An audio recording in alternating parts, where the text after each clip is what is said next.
जब तक आप अपने में कुछ भी बल समझते हैं, अहंकार, तब तक ये आपको परास्त करता रहेगा।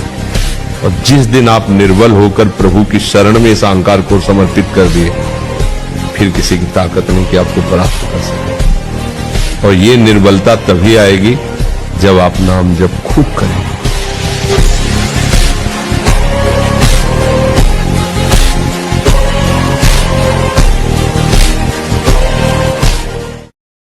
कुत्सितवाद, वाचो वेगम, वाणी के वेग को शासन में लीजिए। और मनशा, मनोवेगम, मन का वेग आता है। ये देखूं, ये भोगूं, आदि आदि संकल्प विकल्प, इसके वेग को सह जाओ। कुछ नहीं बोलना, सहने का मतलब होता है कुछ नहीं बोलना। मन कह रहा मुझे ऐसा करना है, मुझे ऐसा करना है, मुझे ऐसा, कुछ नहीं बोलना। कुछ भी उसकी जलन जो हो रही है किसी से नहीं कहना, शांत गंभीर, खत्म। पर उपासक क्या करता है? जो कच्चा उपासक है, नहीं नहीं अब मेरे मन में आ रही, मेरे मन में जलन हो रही, मुझे ऐसा करना है, मुझे ऐसा नहीं। शांत, ना बोलना है जो मन में आ रहा है, ना उसकी जलन पर ध्यान देना है। अपने मंत्र नाम उपासना कर्तव्य में लगे रहो, शांत हो जाएगा। इसके शांत करने की युक्ति है, इसे मतलब मत रखो। जैसे एक पागल आदमी रोड में खड़े तुम्हारे ऊपर कंकड़ फेंके, थूके, गाली दे, तो अपने लोग क्षमा भाव से कि वो पागल है, ऐसे मन अभी पागल है, इसके निर्णय पे ना हो। ये क्षण क्षण में बदल, इसको भजन से मतलब नहीं है। इसको क्षण क्षण में नवीन नवीन प्रपंच चाहिए। ये मनशा वेगम, मनोवेगम, इसका स्वरूप यही है। यही बंधन और मोक्ष का कारण है। ये क्षण क्षण में प्रपंच चाहता है। 5 ज्ञानेंद्रियों के द्वारा ये जाल रचा करता है जीव को फंसाने का। जहां हो, जैसी परिस्थिति में हो, बहुत अच्छी परिस्थिति भगवान ने दी, उसी परिस्थिति में भजन कर ले जाओ। परिस्थिति बदलने की जरूरत नहीं है, भजन करने की जरूरत है। भजन कर ले गए तो स्थिति बदल जाएगी, परिस्थिति नहीं। परिस्थितियां कहीं भी अनुकूल नहीं होती, स्थिति अनुकूल बनाई जाती। भजन के द्वारा स्थिति। जीवन में कभी कोई परिस्थिति ही ऐसी नहीं रही जिसमें भजन किया जा सके। जीवन में पूरे, अगर पूरे जीवन के तारतम्य को देखते हैं तो एक कष्ट की वेदी पर स्वाहा ही स्वाहा होता रहा है। जीवन की आहुति केवल कष्ट पर, और आज भी कष्ट ही कष्ट। फिर आप सोचोगे सुख किसे कहते हैं? ऐसे कांटों वाले पेड़ पर ऐसा सुगंधित फूल खिलता है कि जिससे परमात्मा मुग्ध हो जाता है।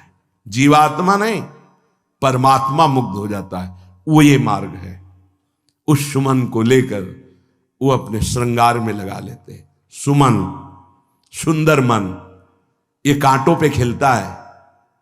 जैसे गुलाब का फूल कांटों पे नहीं खिलता, हाँ ये कांटे हैं। हर द्वंद की पीड़ा को सहता हुआ जब उपासक आगे बढ़ता है तब सुमन खिलता है। उस सुमन को प्रियाजू अपने केश पास पे धारण करती है। उस सुमन को प्रियाजू अपने कर कमल में लेती है। अगर आप सहना नहीं सीखे, मांगे बनी रही हृदय की, ऐसा हो तो भजन हो सकता है, ऐसा हो तो भजन, लिख लो आप। मन बहुत चंचल है, इसको हर समय नवम नवम नवम, जहां जैसी परिस्थिति उसी में भजन करके निकल चलो। गृहस्थ में हो, विरक्त में हो, गांव में हो, शहर में हो, जहां जैसी परिस्थिति, परिस्थिति बदलने की कोशिश मत करो, स्थिति बदलने की कोशिश करो। जिनको लगता है परिस्थिति बदल जाएगी तो भजन होने लगेगा, नहीं। भजन होने लगेगा तो किसी भी परिस्थिति में भजन होने लगेगा। भजन नहीं तो किसी भी परिस्थिति में नहीं होगा, पक्का समझ लीजिए।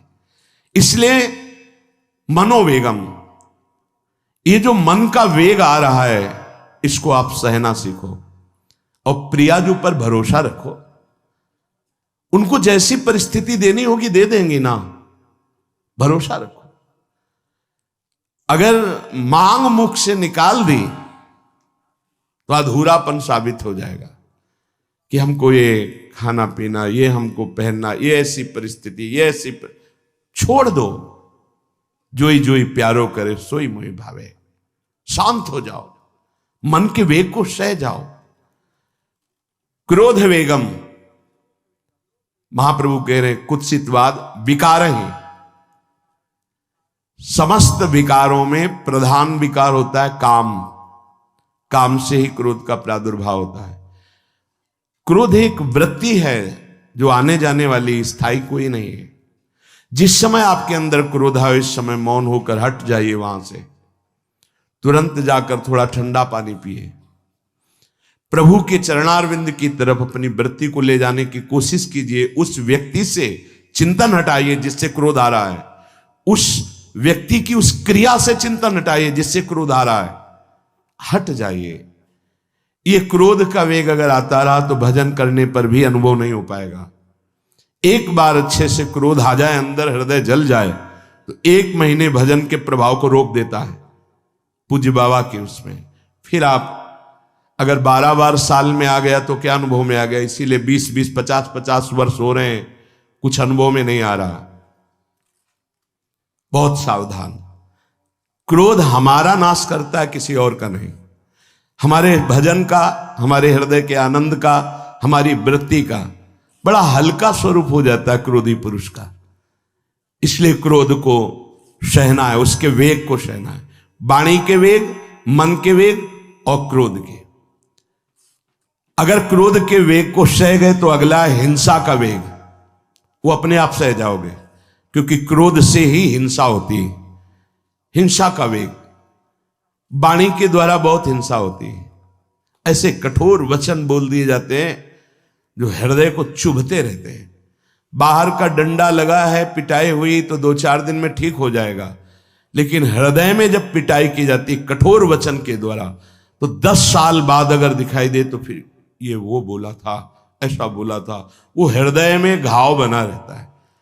वाणी का हिंसात्मक स्वरूप प्रायः क्रोधी जनों में ही पाया जाता है। अगर क्रोध वेग को सह गए तो वाणी के द्वारा हिंसा नहीं होगी। और मन के द्वारा मलिन हृदय में हिंसा का भाव होता है कि चलो हम वैष्णव में मारेंगे तो नहीं, पीटेंगे तो नहीं आपको, लेकिन भगवान तुम्हारा नाश करेंगे, भगवान बहुत जल्दी, ऐसा भाव मन में, ये भी हिंसा है। शरीर के द्वारा तो ना वाणी के द्वारा, ना मन के द्वारा, ना शरीर के द्वारा। क्यों? उसके हृदय में भगवान बैठे हैं, हमको उनको रिझाना है। हमें निर्दोष होकर भगवत प्राप्ति करनी है। ये हजारों दोषों की पंक्तियां यहां हैं। कोई कह दे हम निर्दोष हैं, हमें लगता है कि यही सबसे बड़ा दोष है। नहीं तो अंदर देखा जाए ना तो क्रम क्रम से धीरे धीरे निर्दोष हुआ जा रहा है प्रभु की कृपा से। कोई जन्म से निर्दोष नहीं होता, वो तो अवतार होते हैं भगवान के। एक पद में था, शरण जिसको ले ली हृदय से लगा, और विषय पंख से धीरे धीरे, क्रमशः विषय पंख से धीरे धीरे उसको हटाया। हित जो महाराज जी के लिए आया, हमारे हृदय को धीरे धीरे निर्विषय किया जा रहा है। और सहत सहत बाढ़े भगत ग्रहतन गुरु हितगार, इन दोनों का मिलान कर धीरे धीरे सहाते सहाते हमें निर्विषय किया जा रहा है। आचार्य चरण, इष्ट देव, गुरुदेव कर रहे हैं। हमको राजी रहना है। जैसी परिस्थिति है, जैसी भी हमें गुरुदेव रख रहे हैं, इष्ट देव रख रहे हैं, हमें राजी रहना है। इससे क्या होगा कि हमारे अंदर क्रोध नहीं आएगा, गुस्सा नहीं आएगा। नहीं, ये इतना बेईमान मन है कि इष्ट देव पे भी गुस्सा कर सकता है, ये आचार्य पे भी गुस्सा कर सकता है, ये परम कृपालु गुरुदेव पर भी गुस्सा कर सकता है। क्रोध वेग सह गए तो वाणी और मन और शरीर के द्वारा जो हिंसा का वेग है उससे बच जाएंगे। फिर कह रहे हैं उदर वेगम, उदर वेग भूख। आप लोगों को तो हमें लगता है कि इस वेग को सहना ही नहीं पड़ता। ये जो विरक्त गंगा किनारे घूमने वाले हैं, इनको ज्यादा इस वेग को सहना पड़ता था, क्योंकि प्रायः कभी ऐसे शाम के समय पहुंचना होता, जब आप गंगा किनारे नहीं रुक सकते तो आश्रम, अब वहां पूछ लिया तो पूछ लिया, नहीं पूछ लिया तो राधे श्याम पढ़े। अगर कोई मंदिर मिल गया तो हम आश्रम आदि कोई खोजना ही नहीं, गांव में तो जाना ही नहीं है, क्योंकि नवीन अवस्था में कभी गांव में भिक्षा भी नहीं मांगी, आकाश वृत्ति का ही आश्रय लिया जो शास्त्र सम्मत। गांव में कभी पूरे जीवन में किसी गांव में किसी एक रात्रि किसी घर में कभी शयन नहीं। गांव के किनारे मंदिर मिला या कोई आश्रम संत जनों का, वहां भूख के वेग को जो सह जाए तो भजन में बहुत रुचि हो जाती, क्योंकि भजन से चित्त हटेगा तो भूख व्याकुल करेगी, और उसकी व्याकुलता से बचना है तो भजन में लगना पड़ेगा। और आपको सच्ची कहते हैं कि कई कई दिन भोजन न मिलने पर भी शरीर में गंगा जल के कारण कभी कमी महसूस नहीं हुई। जो दूध में पावर है उससे अधिक सामग्री गंगा जल में है। अब वो बहुत से ऐसे नगरों के समीप से गंगा मैया निकली जहां से बड़ी बड़ी फैक्ट्रियों का, तो नहीं, बहुत सुंदर गंगा जल, वो तो सुंदर है ही, था, है, रहेगा। अपने लोग बड़े बड़े ऐसे नाले ऐसे जिससे वो भाव तो है पर वस्तु तत्व तो है, पर जो दृश्य है वो अब गड़बड़ हो रहा है। ऐसे यही बड़ा नाला गिर रहा है सामने जाके, अब वहां ऐसे रज लेके ऐसे लगाओ तो दुर्गंध युक्त निकलेगी, क्योंकि वो ऐसे देखो तो ऐसे पदार्थ बहते नजर आ रहे कि अब ये दुर्भाग्य ही है समय का कि परम पावन गंगा यमुना जैसी नदियां जहां स्नान आचमन और भरपेट जल पीकर परम पवित्र और भगवदानंद में डूबा जाता था, वो भी सौभाग्य छिन रहा है। तो अगर सब सुविधा है तो भी हफ्ते 10 दिन में एक बार इस वेग को सहना तो सीखे। कस के भूख लगे और आज नहीं पाएंगे। एक दिन किसी व्रत का अनुष्ठान करने के लिए हम नहीं कह रहे, लेकिन इस वेग का आनंद तो लीजिए ना कभी। एक टाइम का छोड़ दीजिए, एक दिन केवल हफ्ते में सुबह थोड़ा ले लिया, बस अगले सुबह लेंगे थोड़ा, तो आपकी दिनचर्या नहीं बाधित होगी। आपको तो मिल रहा है ना, मिल ही नहीं रहा था। जो उदर वेग है, भूख में भजन का एक तार जुड़ता है, ये देखा है। क्योंकि ना तो नींद आएगी और ना कहीं और कोई प्रपंच की गुंजाइश है, क्योंकि उदर वेग जब भूख से व्याकुल जी होता है तो बचने के लिए एक ही उपाय है, केवल भगवत चिंतन। हटो उसके चिंतन से। ये पूर्व के संतों ने बहुत कष्ट पूर्वक भजन करके जो लाभ प्राप्त किया है वो आप लोगों को सहज में मिल। कभी कभी अपने को इससे परिपक्व करना चाहिए। जैसे शास्त्रीय पद्धति में महीना में 2 तो व्रत है ही हैं, 15 दिन में एक एकादशी, 15 दिन में एक एकादशी। वो इसीलिए रखा गया है सार्वजनिक रूप से कि वो संयम को ना कर पाए, तो 15 दिन में एक दिन संयम पूर्वक पवित्र भजन। अपने लोग जानबूझकर हफ्ते में एक टाइम छोड़ दें या एक दिन कभी ऐसे, तो उदर वेग को सहते हुए भजन। उदर वेग देख लो, उदर वेग को सहने के लिए तो अगला जो बात कह रहे हैं वो अपने आप सह जाओगे। जैसे क्रोध वेग को सह गए तो हिंसा वेग पर आप शासन कर लेंगे, ऐसे उदर वेग को सह गए तो उपस्थ वेग को सह जाएंगे। उपस्थ वेग कहते हैं जनेन्द्री के कामोपभोग को। जब पेट में भरपेट भोजन ही नहीं है ना, तो और कुछ चिंतन ही नहीं रहा। यौवन अवस्था जवानी ऐसे भगवान ने काटी है कि याद ही नहीं रहा कि संसार का कोई सुख होता है। भाई एक लक्ष्य ब्रह्माकार वृत्ति कैसे कैसे तत्वबोध हो, बस कठिन से कठिन जहां वैराग्य की भूमिका वहां कूद जाना, उसी में स्थिति में आने की कोशिश करना, देह राग का त्याग करना, ये युद्ध चल रहा था। बड़ी कृपा है। उपस्थ वेग इसका जनेंद्री का वेग आता है।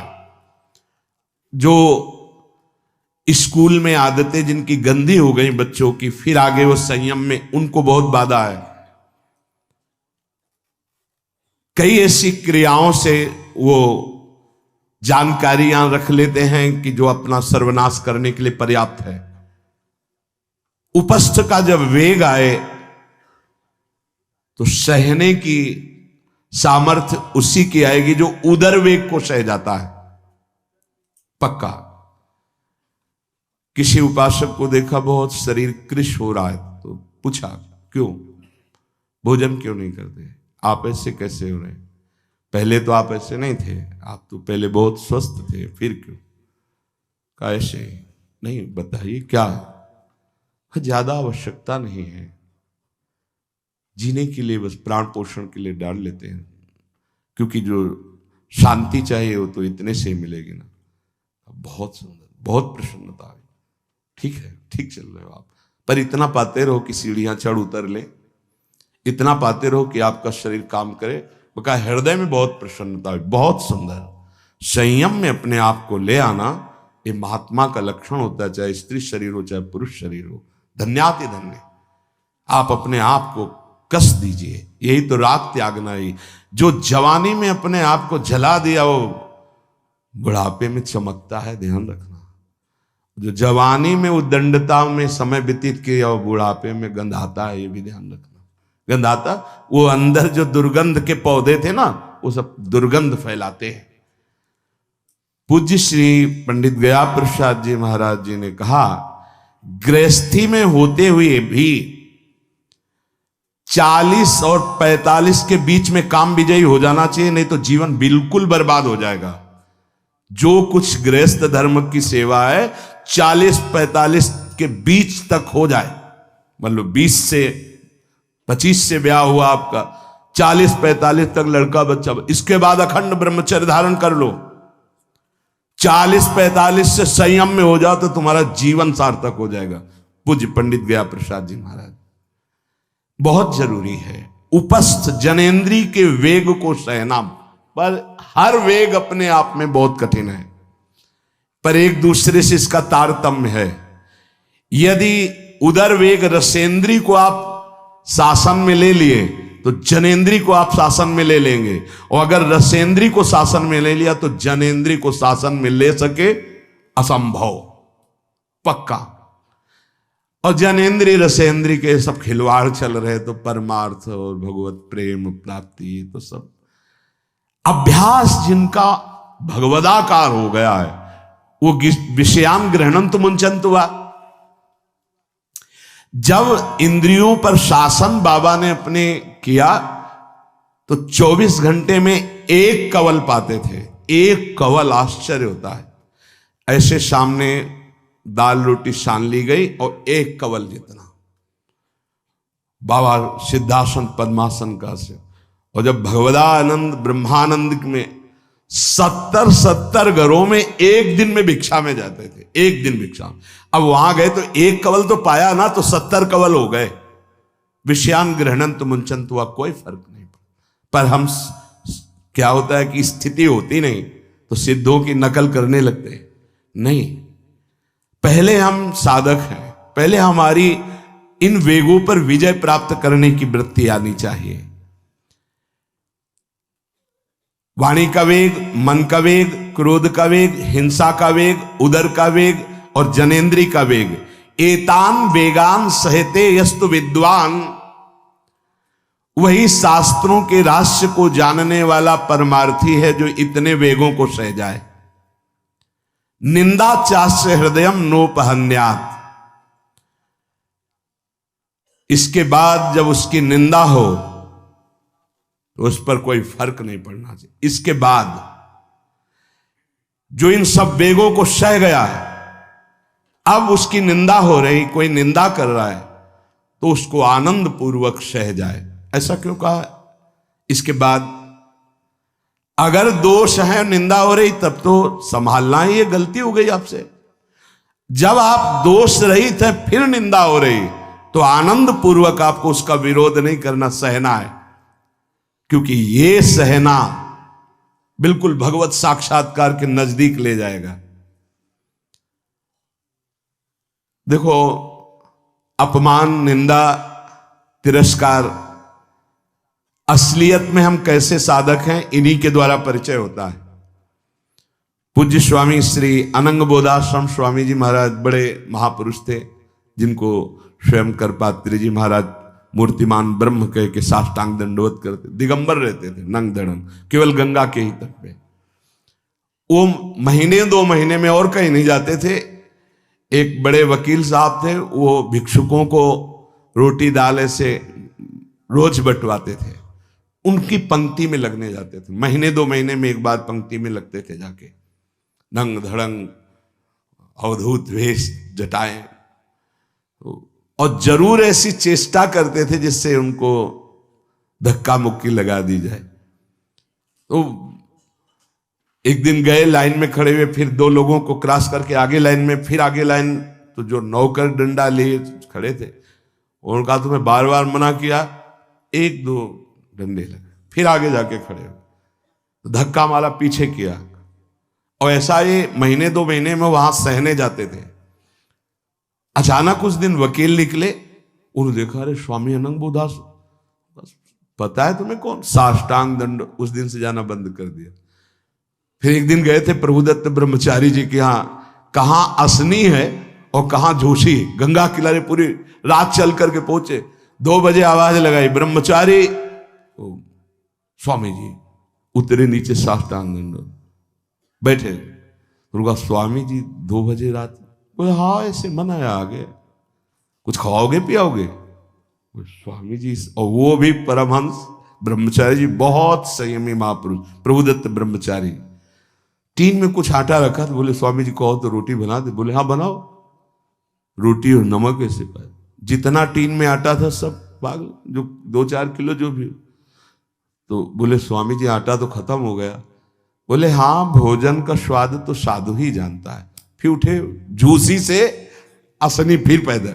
हे संतों की मौत, अपमान, तिरस्कार, क्षुधा, हर वेग, ये हमारी कसौटी है। परमार्थ का पथिक चाहे जिस मार्ग का हो। देखो सुदामा जी गृहस्थ मार्ग के कितने उच्च कोटि के, नरसिंह मेहता गृहस्थ मार्ग में कितने उच्च कोटि के। एक कभी तो सौभाग्य ऐसा प्रभु देते जब कोई हमारी निंदा करता है, ये सौभाग्य है, हमें सहने का सौभाग्य मिलता है। कभी तो कोई अपमान करता है जब, तो भगवान से प्रेरित होकर वो सौभाग्य मिलता है। ये साधक को उस समय चिड़चिड़ा नहीं होना चाहिए, उस समय मुस्कुराना चाहिए कि आज मेरी स्थिति का थर्मामीटर डाला जा रहा है, कैसे हो, नहीं आनंदित है। पर देख लो, प्रशंसा होगी तो चेहरा खिला हुआ गुलाब के फूल की तरह मिलेगा, और निंदा होगी तो ऐसे होगा। ऐसा नहीं होना चाहिए। नहीं करत जे अनसहन निंदक, तीनों पे अनुग्रह कियो। इसीलिए पूज्य बाबा कह रहे कि इसके बावजूद, अर्थात समस्त वेगों को सहन करने के बावजूद, तुम्हारी जब निंदा हो और उसको सह जाओ, तब तुम परमार्थ के सूरवीर योद्धा कहे जाओगे। विपत्ति में सब साथ छोड़ देते हैं तो हृदय के भी साथी साथ छोड़ते हैं, ध्यान रखना।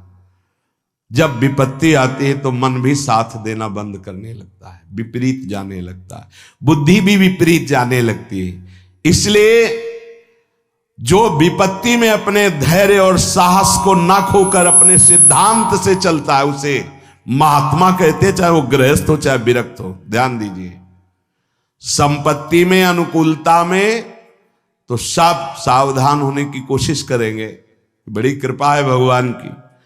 यहां कहने विपत्ति में सब साथ छोड़ते हैं, ये जीवन में देखा है। विपत्ति में ना तो बाहरी कोई साथ देता है और ना मन साथ देता है, उस समय भजन साथ देता है, भजन।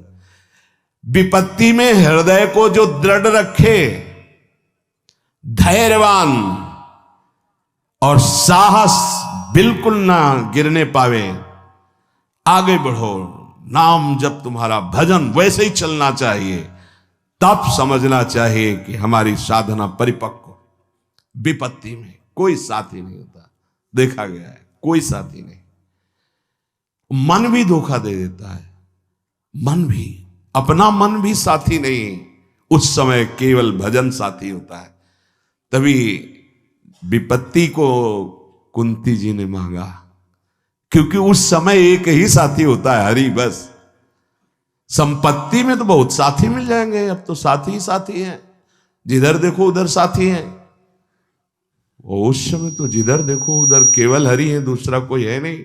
ये बड़ा सुख मिलता है जब तिरस्कार और विपत्ति एक साथ होती है, तो सीधे प्रभु से फोन में बात होती, सीधे प्रभु होते हैं कि आपके सिवा को। इसीलिए बहुत प्रवीण है कुंती माता, इसीलिए कहा कि मुझे विपत्ति दीजिए जो हर कदम में आपका स्मरण कराती है।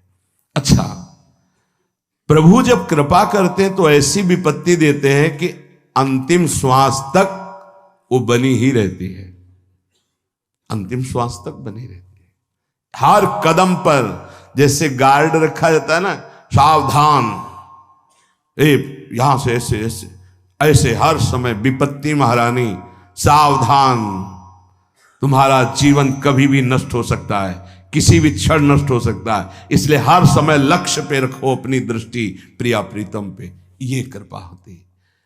तो उपासक को जब विपत्ति मिले, सब साथ छोड़ दें, मन भी ना लगे, तब धैर्य और साहस दोनों को सुरक्षित रखते हुए साधना में समय आया है, परीक्षा आई है, फेल मत हो, धैर्य पूर्वक डटे रहो, निकल जाएगा। ये तूफान है, मन का तूफान है, माया का तूफान, निकल जाएगा, आगे बढ़ो। अगर भूल गए तो इससे बड़ी कोई हानि नहीं होगी, ध्यान देना। साहानिस्तन महच्छिद्रम सा चांद्र जड़ मूढ़ता यन्मुहूर्तम क्षणार्धम वा वासुदेवम न चिंतयेत।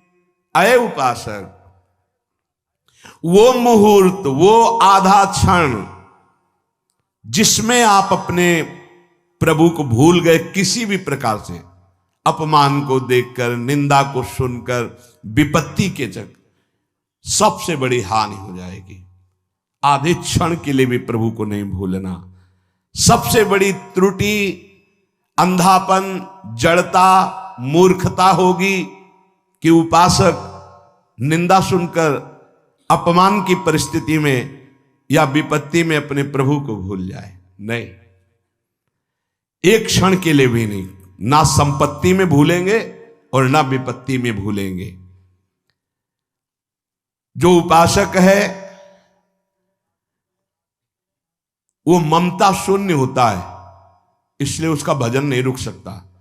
न शरीर पे ममता है, न किसी संबंधी पे ममता है, तो विपत्ति किस पे आएगी?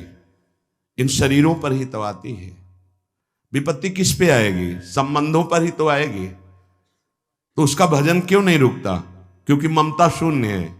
इसीलिए इस ममता पर प्रहार गुरुदेव करते हैं, आचार्य शास्त्र करते हैं। ममता शून्य बनो, अपनी ममता केवल प्रियालाल से, तो भारी विपत्ति में भी हमारी ममता सुरक्षित श्यामा श्याम से, उनका चिंतन चलता है।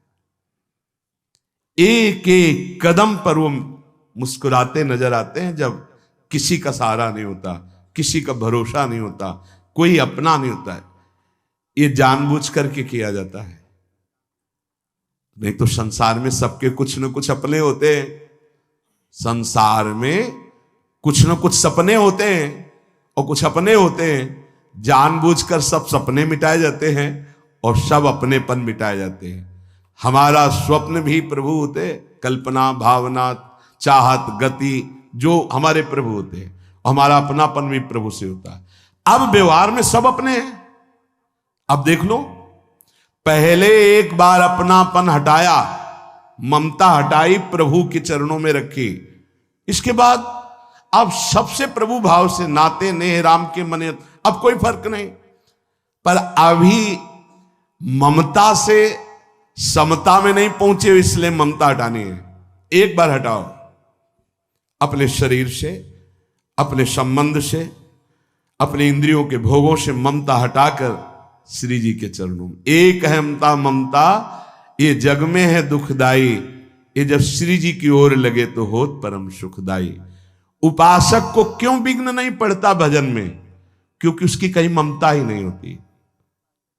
अब वो पधार गए, वो तो मृत्यु लोक है, जाना ही है, राधा राधा राधा। बलराम ब्रजवासी बताते हैं कि उनके बगल में एक गृहस्थ भक्त थे, तो उनका पुत्र मथुरा गया तो एक्सीडेंट से पधार गया, और उनके 4 घंटे जप का नियम था, तो 2 घंटे हुए थे, वो जप रहे थे। सूचना ही कि आपके पुत्र का एक्सीडेंट हो गया और ऐसा ऐसा, तो उनका है पधार गया। बोले पधार गया? बोले जब पधार ही गया तो आगे का कार्य आप लोग देखो, 2 घंटा रह गया, पूरा जप हो जाने पर ही हम उठेंगे। पूज्य श्री मुखिया जी महाराज जो इस समय गाते हैं, राधा वल्लभ जी इनके पिताजी बड़े मुखिया जी कहे, जहां राधा वल्लभ जी के सामने हारमोनियम में ऐसे हाथ रखा और एक बार राधा वल्लभ जी को देखा, आंख बंद की, तो समाज पूरी होने के बाद ही आंख खुलेगी। इतने में सूचना है कि आपके बड़े पुत्र को अग्नि के द्वारा ऐसा, तो शरीर पूरा हो गया। तो बस राधा वल्लभ जी की तरफ देखा, आंख मूंद ली, पूरी समाज करने के बाद ही उठे। क्यों? क्योंकि ममता शून्य है। ममता युगल चरणारविंद में राधा वल्लभ लाल जी के जाने का समय निश्चित है, चला गया। अब हम श्री जी की सेवा में उसका मंगल ही होगा, ये आना बड़ा कठिन है।